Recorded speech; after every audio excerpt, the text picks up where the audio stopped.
ओम शांति। ओम शांति। ओम शांति। ओम शांति। ओम शांति। ओम शांति। तो आज 6 जनवरी 2026 है। बाबा के महावाक्य सुनेंगे, पर उससे पहले ब्रह्मा बाबा में या कहें दादा लेखराज कृपलानी में ऑलमाइटी अथॉरिटी भगवान की प्रवेशता होने से पहले, जो कि कल भी आपको बताया था कि धीरे धीरे बाबा कैसे अंतर्मुखता की ओर जा रहे थे या निवृत्ति की ओर जा रहे थे। तो 1932 की बाबा की एक डायरी है, तो जो बाबा के अव्यक्त होने के थोड़े समय के बाद मिली और आज से कुछ वर्ष पहले मिली। तो ये 1932 30 दिसंबर बाबा ने अपनी डायरी में जो लिखा वो आपको सुना रहे हैं कि बाबा कैसे अंतर्मुखी हो रहे थे। बादशाह आत्मा कह रही है, हे भाई वजीर मन, मुझे तुमसे प्राइवेट कॉन्फ्रेंस करनी है। टाइम सुबह का सवेरे का ठीक होगा। ये दादा लेखराज ने अपनी डायरी में लिखा। आत्मा बादशाह वजीर मन को कह रहा है कि सुबह का टाइम ठीक होगा, तुमसे प्राइवेट कॉन्फ्रेंस करनी है। वजीर मन कहता है, साईं मैं हाजिर हूं, परंतु मैं कुछ दाल में काला देखता हूं। कुछ समय से आपके रहन सहन में कुछ फर्क हो गया है। आप मेरे ऊपर दबाव डालने की कोशिश करते रहते हो। खैर मैं हाजिर हूं। फिर बादशाह आत्मा कहते, ठीक है, कल सुबह को जो होगा सो विचार करेंगे। 30 दिसंबर 1932। और बाबा में शिव बाबा की प्रवेशता कब हुई? 1936 बताते हैं। उससे 4 वर्ष पूर्व की ये डायरी है और कितनी सटीक बातें इसके अंदर है कि आत्मा बादशाह वजीर मन को कह रहा है इतने बजे की कॉन्फ्रेंस होगी, प्राइवेट कॉन्फ्रेंस होगी। वजीर मन कहते हैं कि आजकल मुझे दाल में काला दिख रहा है, आप मेरे ऊपर दबाव डालने की कोशिश कर रहे हो, आपके रहन सहन में कुछ फर्क पड़ रहा है। तो मालिक कहता है कि कोई बात नहीं, अब इसके ऊपर सुबह विचार करेंगे प्राइवेट कॉन्फ्रेंस में। ऐसे आपको रोज कुछ कुछ सुनाते रहेंगे इस डायरी में से। तो आज की मुरली सुनते हैं। मुरली में से 2 होमवर्क भी लेंगे। मीठे बच्चे, ब्रह्मा बाबा शिव बाबा का रथ है, दोनों का इकट्ठा पाठ चलता है, इसमें जरा भी संशय नहीं आना चाहिए। ब्रह्मा बाबा शिव बाबा का रथ है, दोनों का पाठ इकट्ठा चलता है, इसमें जरा भी संशय नहीं आना चाहिए। प्रश्न, मनुष्य दुखों से छूटने के लिए कौन सी युक्ति रचते हैं जिसको महापाप कहा जाता है? मनुष्य दुखों से छूटने की कौन सी युक्ति रचते हैं जिसे महापाप कहा जाता है? आत्महत्या बोलेंगे या जीव हत्या, जीव घात बोलेंगे? जीव घात। उत्तर, मनुष्य जब दुखी होते तो स्वयं को मारने के अर्थात खत्म करने के अनेक उपाय रचते हैं। जीवघात करने की सोचते हैं, समझते हैं इससे हम दुखों से छूट जाएंगे, परंतु इन जैसा महापाप और कोई नहीं है। वो और ही दुखों में फंस जाते हैं, इसलिए ये है ही अपार दुखों की दुनिया। इसके लिए जो हम क्रोध में या दुख में ऐसा बोल देते हैं कि इससे अच्छा तो मैं मर ही जाऊं, छोड़ के चला जाऊं, या ये कर लूं, ये पी लूं, ये खा लूं, लटक जाऊं। तो ये बातें हमारे आसपास वालों के ऊपर भी ऐसा प्रभाव या कहेंगे बीज बो देते हैं। इसके लिए ऐसा कदम उठाने से पहले तो बहुत इस बात पर सोचना चाहिए कि अगर लोन नहीं उतर रहा है तो इसका मतलब ये नहीं है कि मर जाएंगे तो दुख खत्म हो गया। वो तो एक जीवन का दुख था कि भाई कोई बात नहीं, अब लोग बोलते रहेंगे कि हमारा पैसा दो, हमारा पैसा दो, हमारा पैसा दो। लेकिन बाबा तो कहते हैं इससे वो आत्मा और ही दुखों में फंस जाती है। कितनों की बद्दुआएं और कितनों को बीच में छोड़ करके चले गए, या इस प्रकार की जो भी बातें होती हैं। तो इसलिए पहले के लोग अपने बच्चों को क्या सिखाते थे? ट्रेनिंग ही देते थे। वो जब बच्चे को भेजते थे आगे तो उसको यही सिखाते थे। वो कभी अपना दुख भी बताती थी कि मैं तो इससे अच्छा माँ मर ही जाऊं। तो माँ आगे से क्या बोलते थे? मरना मत, मरेगी तो क्या बन जाएगी? भूतनी बन जाएगी।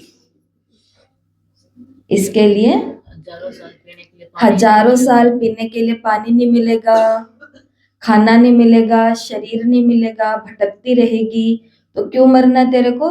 वहीं रह, सहन कर, कोई बात नहीं, एक दिन अच्छे दिन आएंगे, आ ही जाएंगे। और वो बच्ची धीरे धीरे अपने जीवन की परिस्थितियों को क्रॉस करती है।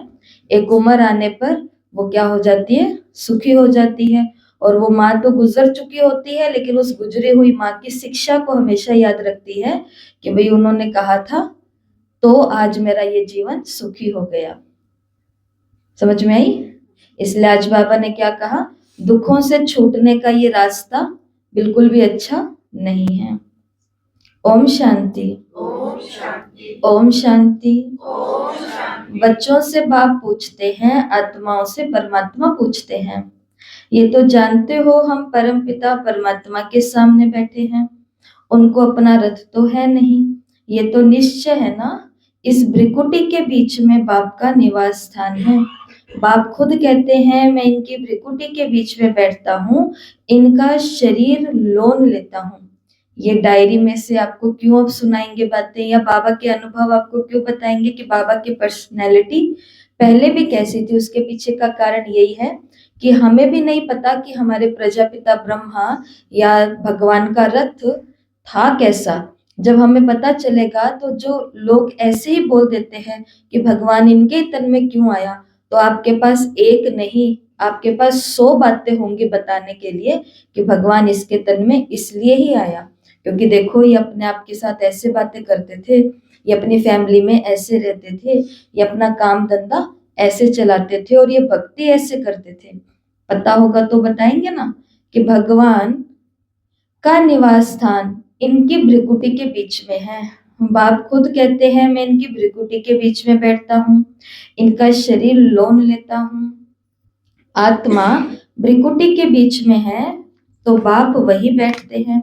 ब्रह्मा है तो शिव बाबा भी है, ब्रह्मा नहीं हो तो शिव बाबा बोलेंगे कैसे? ऊपर में शिव बाबा को तो सदैव याद करते आए।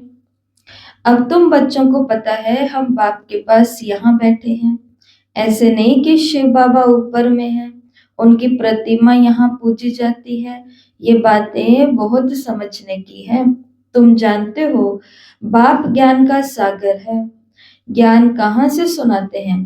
क्या ऊपर से सुनाते हैं? यहाँ नीचे आया है, ब्रह्मा तन से सुनाते हैं। कई कहते हैं हम ब्रह्मा को नहीं मानते, परंतु शिव बाबा खुद कहते हैं ब्रह्मा तन द्वारा कि मुझे याद करो। ये समझ की बात है, परंतु माया बड़ी जबरदस्त है, एकदम मुंह फिराकर पिछाड़ी कर देती है। अब तुम्हारा कांध शिव बाबा के सामने, अब तुम्हारा कांध शिव बाबा ने सामने किया है। तो हम भी पहले कैसे थे? मुड़े हुए थे। शिव बाबा ने हमारा कंधा सीधा कर दिया कि देखो ब्रह्मा को, इसकी भ्रिकुटी के बीच में मैं ही तुम्हारा परम पिता बैठा हूँ। सन्मुख बैठे हो जो फिर ऐसे समझते हैं, फिर जो ऐसे समझते हैं कि ब्रह्मा तो कुछ नहीं, बाबा ने कहा उनकी क्या गति होगी, दुर्गति को पा लेते हैं। कुछ भी ज्ञान नहीं है, मनुष्य पुकारते भी हैं ओ गॉड फादर, फिर वो गॉड फादर सुनता है क्या? उनको कहते हैं ना लिबरेटर आओ, या वहां बैठे लिबरेट करेंगे। कल्प कल्प पुरुषोत्तम संगम युग पर ही बाप आते हैं, जिसमें आते हैं उनको ही अगर उड़ा दे तो क्या कहेंगे? नंबर 1 तमो प्रधान। निश्चय होते भी माया एकदम मुंह फेर देती है। इतना उसमें बल है जो एकदम वर्थ नोटेड पेनी बना देती है। ऐसे भी कोई ना कोई सेंटर्स पर हैं। इसलिए बाप कहते हैं खबरदार रहना। बल किसको सुनाते भी रहे सुनी हुई बातें, परंतु वो जैसे पंडित मिसल हो जाते हैं। जैसे बाबा पंडित की कहानी बताते हैं ना, कि उसने कहा राम राम कहने से नदी पार हो जाएगी। याद है सभी को कहानी? किस किस को याद है? तो कौन सुनाएगा? तो कुछ को नहीं पता, इसलिए मैं ही सुना देती हूँ, पूरी आवाज जाएगी स्पष्ट। तो एक माता जो अपने गांव से नहर को क्रॉस करके, नहर के दूसरी तरफ मंदिर था, तो मंदिर में पंडित जी रहते थे और उनका परिवार भी नजदीक रहता था। तो ये उसकी सेवा थी कि दूध पहुंचाने का काम उसका था। तो वो अपना पशु का जो केतली के अंदर भर के दूध और फिर नदी को क्रॉस करती। तो एक दिन पंडित जी ने बोला कि तुम तो बहुत लेट हो जाती हो, भगवान की पूजा भी करनी होती है, कच्चा दूध और ये सब कुछ चाहिए उसके अंदर। तो वो कहते कि पंडित जी मैं क्या करूं, मैं तो बहुत ही जल्दी निकलती हूँ, कोशिश करती हूँ, लेकिन ना नाव मिलती है ना नाविक मिलता है, इसलिए मैं तो लेट हो जाती हूँ। तो पंडित जी बोलते हैं कि क्या बड़ी बात है, राम राम करो, वो भव सागर से पार लगा देता है, तो ये नदी तो क्या ही बड़ी बात है, तो पार हो जाएगी। उसके हृदय में ये बात चली जाती है। तो अगले दिन वो आती है, टाइम पर आकर के दूध पकड़ा के चली जाती है। फिर अगले दिन, फिर अगले दिन, 7-8 दिन लगातार वो टाइम पर पहुंचती है मंदिर में। तो एक दिन पंडित जी उनसे पूछ लेते हैं कि आजकल तुम लेट नहीं होती, लगता है नाविक नाव तुम्हें मिल जाता है। वो कहते कि नहीं नहीं पंडित जी, आपने तो हल दिया था कि राम राम कहो नदी पार हो जाएगी, तो मैं तो राम राम बोलती हूँ, नदी पर पैर रखती हूँ और नदी मेरे को रास्ता देती है, समतल हो जाती है, मैं तो उसके ऊपर से आ जाती हूँ। पंडित जी बोलते हैं कि ये क्या बोल रही है? वो कहते हैं कि हाँ हाँ बात तो सही है, चलो आज तुम आगे आगे चलो, मैं तुम्हारे पीछे पीछे चलता हूँ, दोनों नदी को पार करेंगे चल करके। वो कर तो नहीं सकता था, लेकिन देखने के लिए कोई युक्ति तो रचनी पड़ेगी ना, नहीं तो अहम नीचे आ जाएगा, तो ऐसा होता है। तो यही बात होती है कि वो राम राम राम राम राम राम राम की ऐसे धुन लगाती है कि नदी के ऊपर चलती चलती जाती है। नदी के बीच में पहुंचती और सोचती है पंडित जी को भी देखूं कहाँ तक पहुंचे, क्योंकि उन्होंने तो मेरे को मंत्र दिया, वो तो क्या ही कर रहे होंगे। जैसे ही वो मुड़ करके देखती है, तो पंडित जी तो अपनी धोती संभाल रहे होते हैं और बोलो तो राम राम राम राम राम राम, मतलब कि कहीं मेरे धोती गिल्ली ना हो जाए, मैं ना डूब जाऊं, मेरे कपड़े ना भीग जाएं, मेरा ना नुकसान हो जाए। तो यही बाबा बात बताते हैं कि सेवा केंद्रों पर आते हैं, जो सुना हुआ कोर्स, सुनी हुई मुरली, सुनी हुई ज्ञान की बातें सभी को सुनाते रहते हैं, लेकिन उन्हों को अभी तक ये भी निश्चय नहीं है कि ब्रह्मा के द्वारा हमको डायरेक्शन कौन दे रहा है। श्रीमत पर भी तो चलना पड़ेगा ना, खाली ज्ञान सुनना सुनाना तो बाबा ने कहा पंडिताई हो गई। जैसे बाबा पंडित की कहानी सुनाते हैं, उसने राम राम कहा तो नदी पार हो जाएगी, ये भी एक कहानी बनाई हुई है, मतलब कहने का भाव है जो आपको सिखाने वाली है, उसने सिखा तो दिया राम राम करो नदी पार हो जाएगी, वो खुद पार नहीं कर पा रही है, लेकिन जिनको बता रही है उनका भला होता जा रहा है।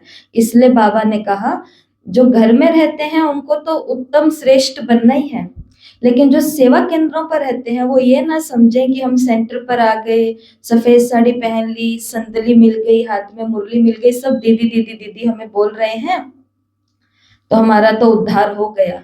ऐसा उद्धार ये पूर्व जन्मों का किए गए पुण्य कर्मों का फल है, जो इस जन्म में कुमारी जीवन मिला और ये तकदीर मिली, लेकिन पुरुषार्थ तो फिर भी नहीं। तो जैसे वो पंडित जी संभालते रह गए, ऐसे ये आत्माएं भी संभालती रह जाएंगी, और जिनको बता रही है वो क्या हो जाएंगे, पार हो जाएंगे। इसलिए शिक्षाएं भी देनी है, टीचर भी बनना है। लेकिन हमारी दादी कहती थी, जानकी दादी, कि टीचर तो तुम हो, लेकिन ये कभी मत भूलना कि इनके सामने टीचर हो, लेकिन बाबा के आगे हमेशा क्या हो, स्टूडेंट हो, स्टूडेंट, स्टूडेंट। तो ये भी बाबा ने कहा, कहानी बनाई हुई है, इस समय तुम बाप की याद से विषय सागर से क्षीर सागर में जाते हो ना। उन्होंने भक्ति मार्ग में ढेर कथाएं बना दी हैं, ऐसी बातें तो होती नहीं, ये एक कहानी बनी हुई है। पंडित औरों को कहता था और खुद बिल्कुल चट खाते में, खुद विकारों में जाते रहना और दूसरों को कहना निर्विकारी बनो, तो उनका क्या असर होगा।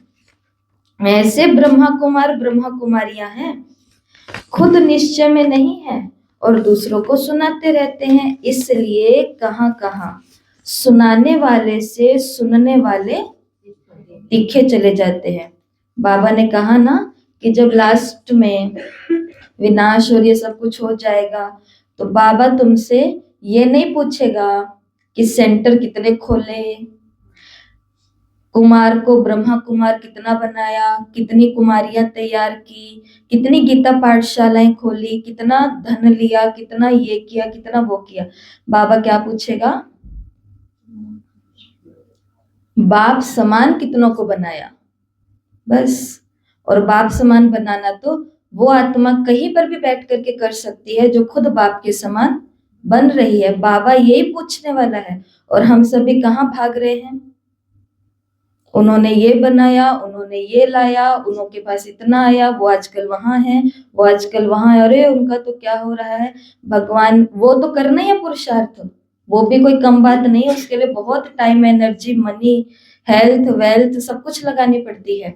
परंतु ये अटेंशन जरूर रहना चाहिए कि लास्ट में भगवान का प्रश्न क्या होएगा कि तुमने समान कितनों को बनाया।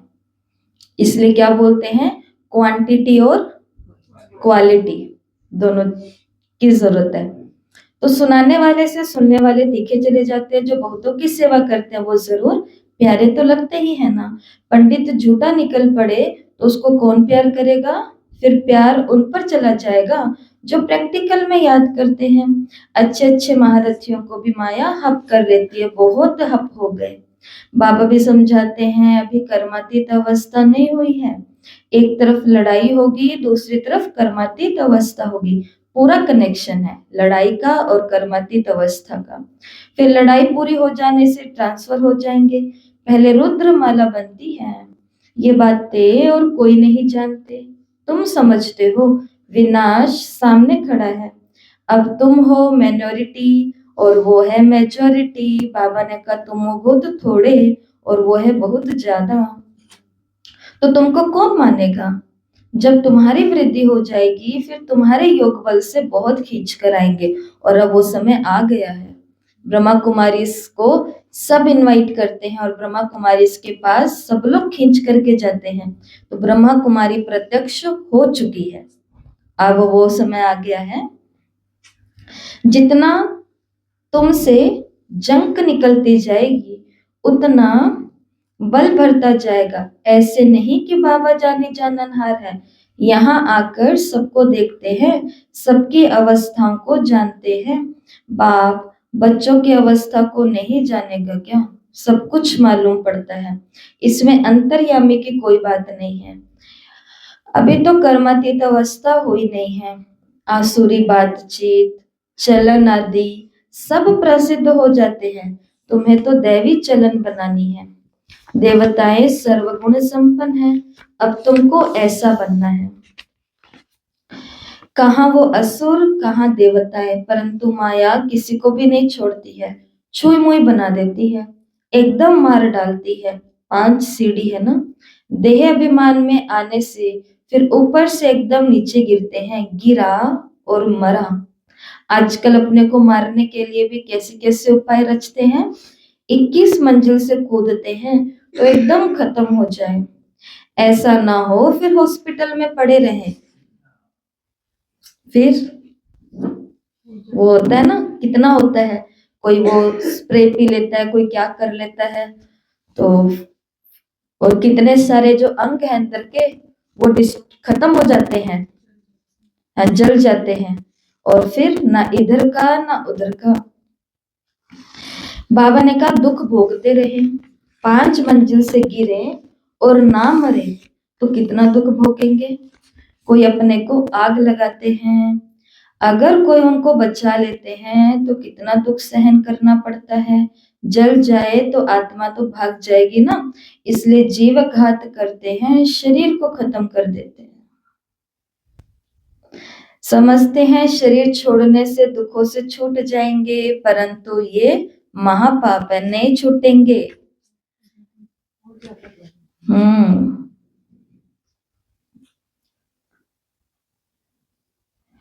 और भी अधिक दुख भोगने पड़ते हैं, क्योंकि ये है ही अपार दुखों की दुनिया, वहां है अपार सुख।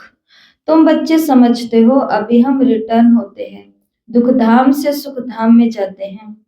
अब बाप जो सुख धाम का मालिक बनाते हैं उनको याद करना है। इन द्वारा बाप समझाते हैं, चित्र भी है ना। ब्रह्मा द्वारा स्वर्ग की स्थापना।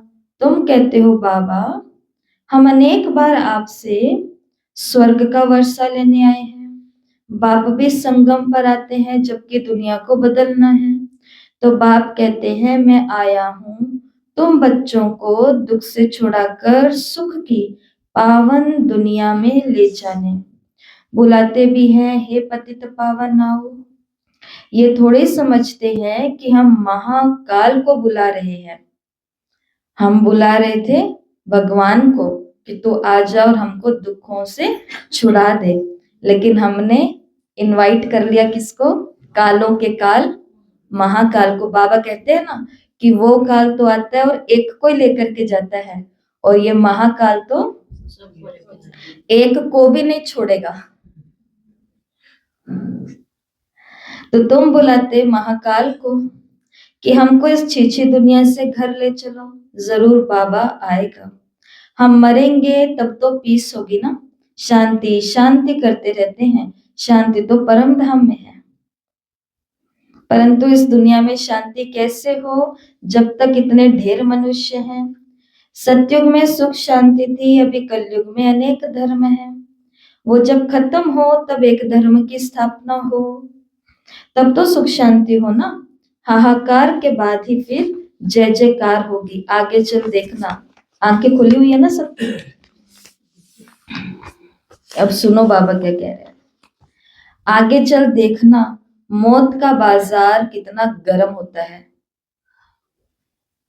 चारों तरफ क्या होगी? मौतें ही मौतें होंगी।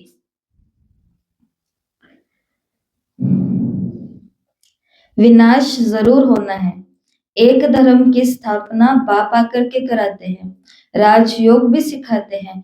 बाकी सब अनेक धर्म खलास हो जाएंगे। गीता में कुछ दिखाया नहीं है। 5 पांडव और कुत्ता हिमालय पर गल गए, फिर रिजल्ट क्या? प्रलय दिखा दी है। जलमयी भल होती है, परंतु सारी दुनिया जलमयी नहीं होती है। भारत तो अविनाशी पवित्र खंड है, उसमें भी आबू सबसे पवित्र तीर्थ स्थान है, जहां बाप आकर तुम बच्चों के द्वारा सर्व की सदगति करते हैं। दिलवाला मंदिर में कितना अच्छा यादगार है, कितना अर्थ सहित है, परंतु जिन्होंने बनाया है वो नहीं जानते। फिर भी अच्छे समझो तो थे ना। द्वापर में जरूर अच्छे समझदार होंगे, कलयुग में होते हैं तमो प्रधान। द्वापर में फिर भी तमो बुद्धि होंगे। सब मंदिरों से ये ऊंच है जहां तुम बैठे हो। अभी तुम देखते रहेंगे, विनाश में होलसेल मौत होगा, होलसेल महाभारी लड़ाई लगेगी। ये सब खत्म हो जाएंगे और बाकी एक खंड रहेगा। तो क्या तैयारी है हमारी इस समय के लिए? एक खंड में जम के रहना है। क्या तैयारी है? ऐसा नहीं है कि यहाँ नहीं होगा, यहाँ भी ग्रह युद्ध होंगे, सिविल वॉर होंगी, सब कुछ होएगा। सब तो यहाँ भी नहीं बचेगा। यहाँ भी बहुत नुकसान, बहुत टूट फूट, बहुत बहुत बहुत कुछ होने वाला है। तो फिर क्या तैयारी है ऐसे समय के लिए हमारे पास? हाँ जी जमुना बहन। बिल्कुल। बहुत काल का अभ्यास, जो बहुत काल का बाबा के साथ कनेक्शन बहुत प्योर रहा है, बहुत ही ज्यादा शुद्ध जुड़ाव भगवान के साथ रहा है, तो वो आत्माओं को भगवान इशारा भी देगा, खुद लेकर के भी जाएगा, उनकी बुद्धि को भी खींच लेगा। उसके लिए सब भगवान खुद करेगा। उसके लिए उसको खुद को कुछ भी नहीं करना पड़ेगा। खुद के लिए उसको कुछ नहीं करना पड़ेगा, खुद के परिवार के लिए भी उसको कुछ नहीं करना पड़ेगा, खुद के खाने-पीने, रहने, यहाँ तक कि हम बोलें कि नहाने-धोने के लिए भी उसको खुद का कुछ जो नित्य कर्म होते हैं, उसके लिए भी उसको खुद का कोई प्रबंध नहीं करना पड़ेगा। वो भी हमको लगता है कि बाबा ही उस आत्मा के लिए सब कुछ करके देंगे। तो उस समय के लिए हमारी तैयारी कब से होनी चाहिए?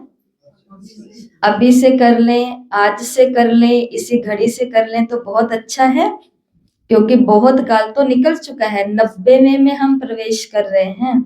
जब यज्ञ अपना 90 इयर्स कंप्लीट कर रहा है, तो बहुत काल तो निकल गया है। 90% तो निकल गया, 10% रहा है। और इस 10% में भी अगर अभी से हम शुरुआत करें ब्रह्मा बाप समान बनने की, जो शिव बाबा से इनका लव था, तो फिर कितना अच्छा हो सकता है, या नहीं हो सकता? हो सकता है ना? पैर में नहीं तो चोट लगी, नहीं कुछ मुड़ा, कुछ भी नहीं हुआ, इतना अंदर तो उठने का नीचे, तो मैं कल तो रोने लगी भाई। तो पैर ऐसे खींच के पास में गई, फिर गोली ले ली, दर्द की मालिश कर ली, पट्टी कर ली, कुछ भी नहीं फर्क पड़ा। फिर मैं सोनम को मैसेज करके, मैसेज आया नहीं, बोले तो रात को जाना पड़ेगा मेरे खाना, वो बोले कि हड्डी वाले के पास जाओ, उसके पास वो लगी नहीं है तो मैं जाऊँ कैसे, मैं क्या बताऊँ उसको। फिर शाम को वो बाबा तो हाई यार बैठी हो, बड़ा वाला लड़का खाना खा रहा, तो वही रात को क्या पता जाना पड़ेगा। बोलेगा बाबा को बोल दो, नहीं आपके बाबा है नहीं, वो बाबा को वो बाबा थे, तो बाबा तो जाने तेरा काम जाने, तपस्या मास चल रहा है, मेरी बॉडी मिस नहीं होनी चाहिए और सुबह तक पैर सही हो जाना चाहिए। मैं को बिल्कुल उठी नहीं तो मेरा बिल्कुल दर्द नहीं है दीदी, पता नहीं कैसे ठीक हो जाए ये भगवान। जब इनकी बहू का मैसेज आया था कि दीदी ऐसे ऐसे मम्मी को तकलीफ, अगर वो नहीं आए तो आप समझ जाना, तो जैसे मैंने उनका मैसेज देखा, उनको हाँ जी लिख करके भेज दिया, लेकिन मेरे को ये संकल्प था, मैंने कहा वो जरूर आएंगे,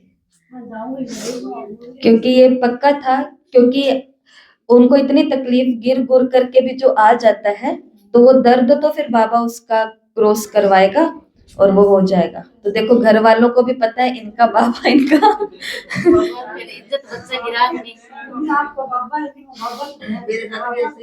ऐसे ही यही सबके साथ किस किस का सुने। और आप तो उस उम्र में आ चुके हैं ना, रात की अव्यक्त मुरली के यही तो शब्द थे, आप जानो आपका काम जाने, एक्सीडेंट होएगा मगर वही बना दूंगा, वही बना दूंगा। लेकिन इतना अंदर से वो समर्पण, मैं वो भगवान है, मैं उसकी भक्ति हूँ, वो राम है, मैं उसकी सीता हूँ, वो परमात्मा है, मैं उसी की आत्मा हूँ, आप जानो बाबा आपका काम जाने। कल तो ये शब्द मुरली में आए हैं, अगर मैं गलत नहीं हूं तो। कल की मुरली तो कई बार पढ़ने की है, जो रात की मुरली है इसके लिए। और जब हम संगठन में बैठ करके पढ़ते हैं ना, तो उसका नशा और ही अलग चढ़ता है। और बाबा ने कहा मैं तो हाजिर हूँ, दूसरे को तुम बुलाओगे, वो टाइम लेगा, तैयार होगा, फिर तुम्हारे पास पहुंचेगा मदद करने के लिए, लेकिन बाबा ने कहा मैं तो इतना ज्यादा हमको बाबा के प्रति भी तैयार रहना है। और मेरे को ऐसा लगता है कि जो ये 10 वर्ष, हम 10 वर्ष तो गिनती में गिन रहे हैं, लेकिन ये 10 वर्ष में आधा ही मान करके चलो, शायद इतना ही समय हमारे पास होगा। और अपनी अगर सांसों का भरोसा रखे, तो उनका भरोसा तो है नहीं, तो पता नहीं कितना समय है।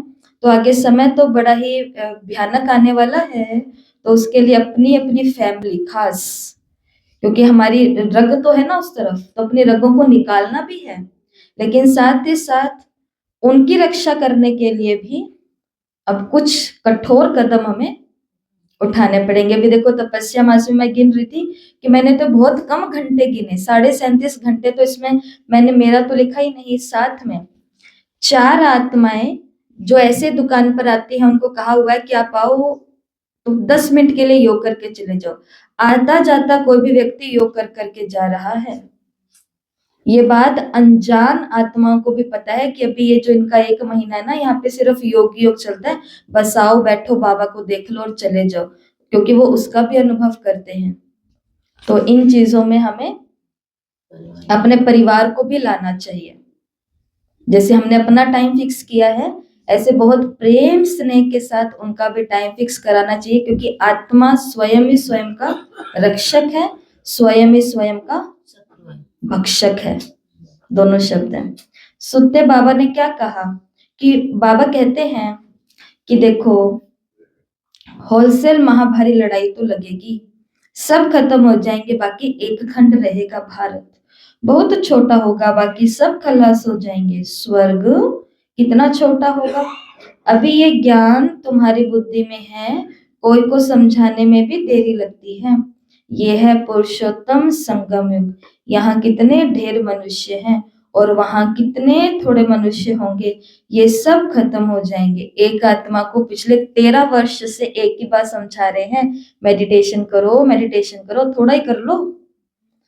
13 साल से उस आत्मा को हर साल में बीच में 1-2 बार इंजेक्शन मिलता था, ये वाला। और अब जाकर के वो घड़ी आई जब उस आत्मा ने खुद आगे से चला करके बोला कि आप अपने आवाज में कुछ हमें बोल करके भेज दो, 5 मिनट का योग, हम डेली मेडिटेशन कर लेंगे। कितने साल के बाद बीज अंकुरित हुआ है? 13 साल बाद लगभग। इसलिए बाबा ने कहा कि मनुष्य को समझने में देरी तो लग जाती है, लेकिन यह है पुरुषोत्तम संगम युग। यहाँ कितने ढेर मनुष्य हैं और वहां कितने थोड़े होंगे, ये सब खत्म हो जाएंगे। वर्ल्ड की हिस्ट्री ज्योग्राफी रिपीट होगी शुरू से, जरूर स्वर्ग से रिपीट करेंगे, पिछाड़ी में तो नहीं आएंगे। ये ड्रामा का चक्कर अनादि है जो फिरता रहता है।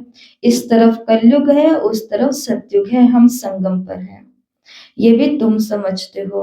बाप आते हैं, बाप को रथ भी जरूर चाहिए ना, तो बाप समझाते हैं। अभी तुम घर जाते हो, फिर ये लक्ष्मी नारायण बनना है तो दैवी गुण भी धारण करने चाहिए। ये भी तुम बच्चों को समझाया जाता है। रावण राज्य और राम राज्य किसको कहा जाता है? पतित से पावन, फिर पावन से पतित कैसे बनते हैं, ये खेल का राज बाप समझाते हैं। बाप नॉलेजफुल बीज रूप है ना, चैतन्य है, वही आकर समझाते हैं। बाप भी कहेंगे सारे कल्प वृक्ष का राज समझा, इसमें क्या क्या होता है, तुमने इसमें कितना पाठ बजाया है। आधा कल्प है दैवी राज्य, आधा कल्प है आसुरी राज्य। अच्छे अच्छे जो बच्चे हैं उन्हों की बुद्धि में नॉलेज रहती है। बाप आप समान बनाते हैं ना, टीचर्स भी नंबरवार होते हैं। कई तो टीचर होके भी फिर बिगड़ पड़ते, बहुतों को सिखाकर खुद खत्म हो गए। छोटे छोटे बच्चों में भिन्न भिन्न संस्कार वाले होते हैं। कोई तो देखो नंबर 1 शैतान है, कोई फिर परिस्तान में जाने लायक है। कई हैं जो न ज्ञान उठाते हैं न अपनी चलन सुधारते हैं, बस सबको दुख देते रहते हैं। ये भी शास्त्रों में दिखाया है कि असुर आकर छिपकर बैठते थे। असुर भी कितना तकलीफ देते हैं। मतलब इन आत्माओं का क्या लक्ष्य है? ज्ञान हमें पहले से सारा है, हमें ज्ञान तो नहीं उठाना, चलन हमें बिल्कुल नहीं सुधारनी, लेकिन इनके बीच में जाकर के जरूर बैठना है। ये कर क्या रहे हैं, वो कमी वाली पॉइंट लेनी है बस, नेगेटिव बात। मतलब कि ये आत्माएं जब सामने मिलती हैं तो ऐसे मिलती है कि ओहो हम आपके बिछड़े हुए, हम ही आपके सगे, सीधा ही हग, हाथ में हाथ, गले में गला, ऐसा सौगात, चीजें खाने पीने की, ये वो, जैसे कि मतलब हम तो आपसे दूर होकर के पता नहीं क्या ही हो गया हमको। लेकिन जैसे कोई बात इनको वो वाली दिखी कि ये इनकी देखो कमी की बात है, उस बात को पब्लिकली हाईलाइट करते हैं। कितनी गंदी और कितनी गलत और कितना बुरा, कितना शुद्र संस्कार है ये वाला। लेकिन बाबा ने तो कहा ऐसे भी आकर के छिप करके बैठेंगे। लेकिन इसमें किसी को भी घबराने की आवश्यकता नहीं है, क्योंकि मेरे कर्म मुझे काम आएंगे, उस आत्मा के कर्म उस आत्मा को काम आएंगे। ये कर्मों की गति को समझना होता है, तो हम दुखी नहीं होंगे। फिर ये भी तो शास्त्रों में दिखाया है ना कि असुर आकर के बैठते तो असुर बन फिर कितनी तकलीफ देते हैं। ये तो सब होता रहता है। ऊंचते ऊंच बाप है, स्वर्ग स्थापन करने उनको आना पड़ता है। माया भी बड़ी जबरदस्त है। दान देते हैं फिर भी माया बुद्धि फिरा देती है। आधा को जरूर माया खाएगी। तब तो बाप कहते हैं माया बड़ी दुस्तर है, आधा कल्प माया राज्य करती है। तो इतना पहलवान तो होगी ना इतनों को जिसने खाया है आधा कल्प से, तो फिर वो खुद कितनी पहलवान होगी। माया से हारने वाले की क्या हालत हो जाती है। तो जरा बताओ यहाँ कौन कौन माया जीत बैठे हैं। हाथ ऊपर करो सारे। ये प्रश्न ही नहीं है, सब हाथ ऊपर करो कि हम कौन हैं। आवाज कम है। कौन है हम?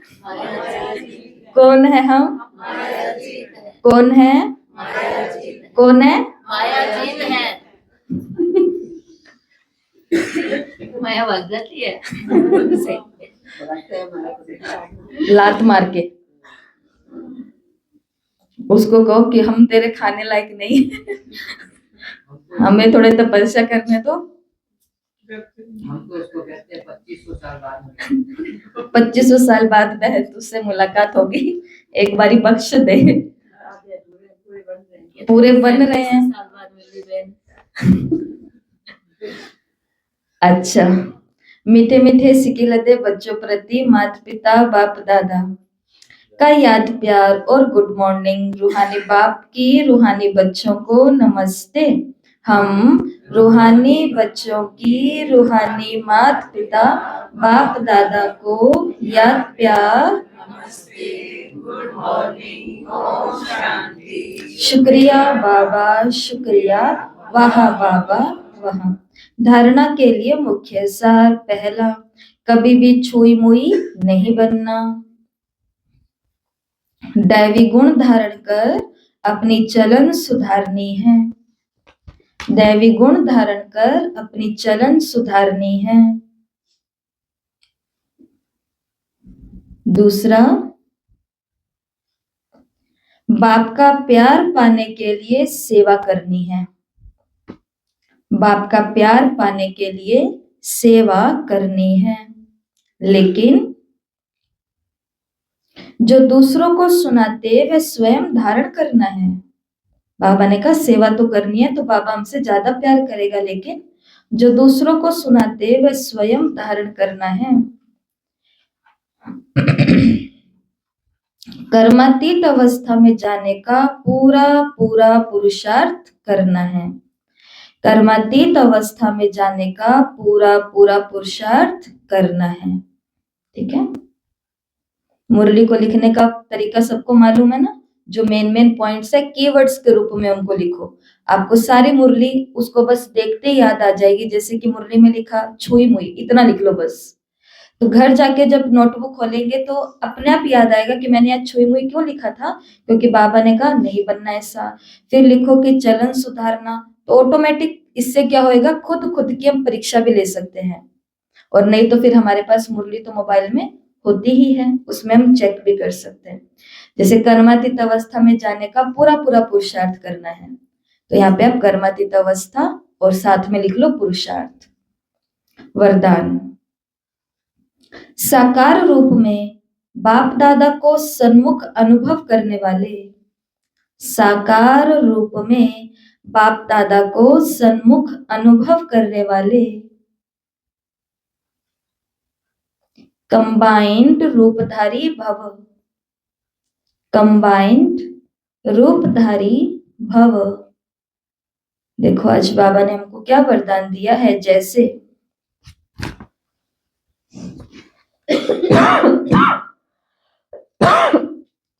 जैसे शिव शक्ति कंबाइंड है, शिव शक्ति कंबाइंड है, ऐसे पांडवपति और पांडव कंबाइंड है।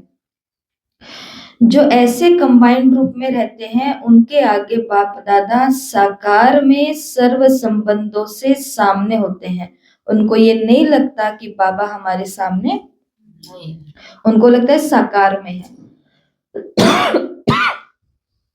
अभी दिन प्रतिदिन और भी अनुभव करेंगे कि जैसे बाप दादा सामने आए, हाथ पकड़ा, बुद्धि से नहीं आंखों से देखेंगे, अनुभव होगा। लेकिन सिर्फ एक बाप दूसरा न कोई, ये पाठ पक्का हो, फिर तो जैसे परछाई घूमती है ऐसे बाप दादा आंखों से हट नहीं सकते, सदा सन्मुख अनुभूति होगी। परछाई साथ साथ रहती है ना, ऐसे बाप दादा भी सन्मुख होंगे, आंखों से हट नहीं सकते।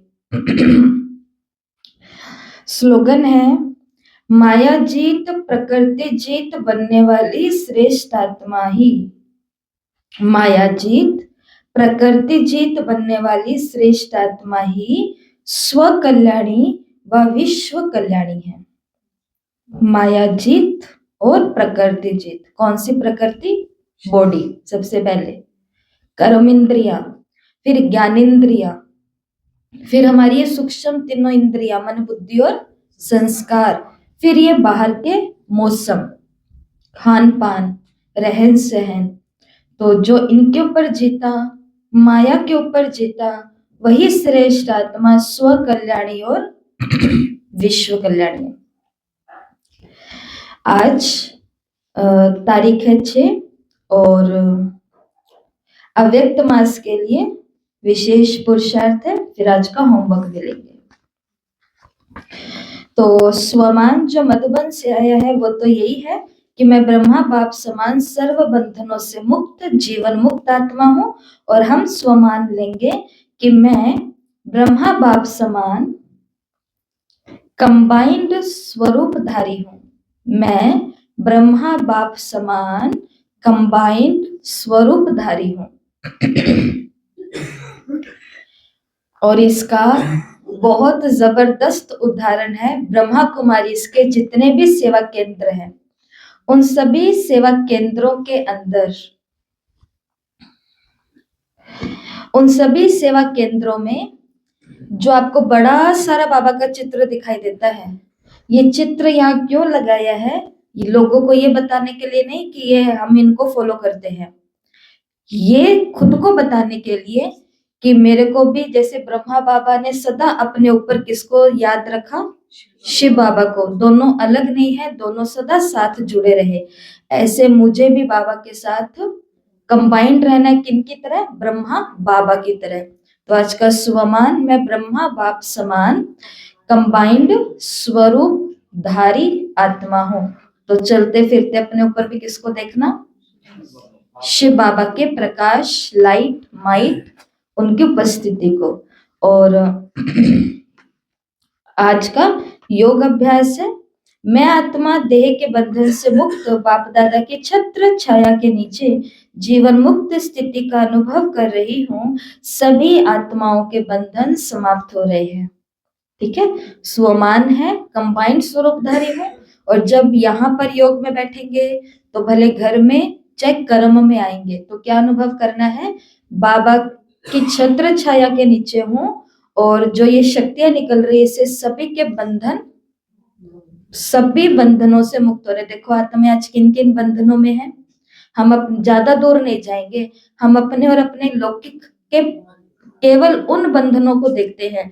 वो किन किन बंधनों में है? साधनों के बंधन में है। हर आत्मा छूटना चाहती है कि आजकल मैं बहुत ज्यादा टीवी देखता हूँ, आजकल मैं बहुत ज्यादा क्रिकेट देखता हूँ, आजकल मैं बहुत ज्यादा न्यूज देखता हूँ, आजकल मैं बहुत ज्यादा मोबाइल के अंदर लोगों को देखता हूँ, मैं इसे छूटना चाहता हूँ, लेकिन वो आत्मा छूट नहीं पा रही है। तो आज क्या करना है? ये आत्मा बंधन मुक्त हो रही है। और किसके बंधन में है?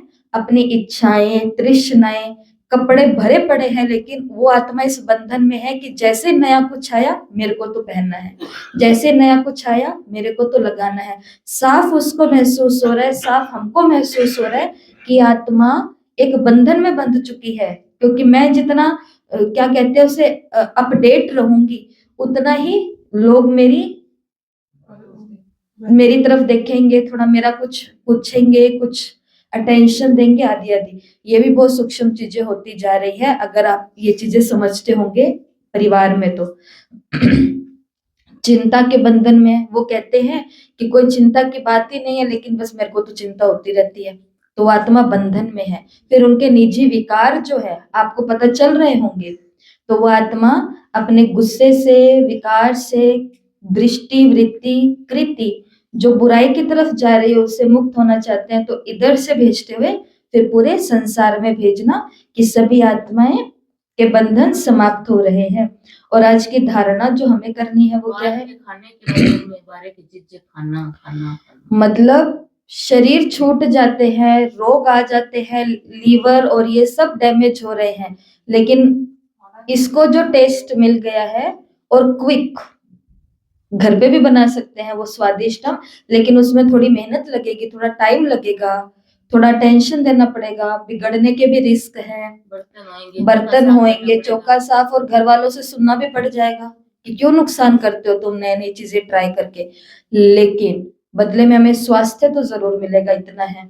तो उस बंधन से भी मुक्त।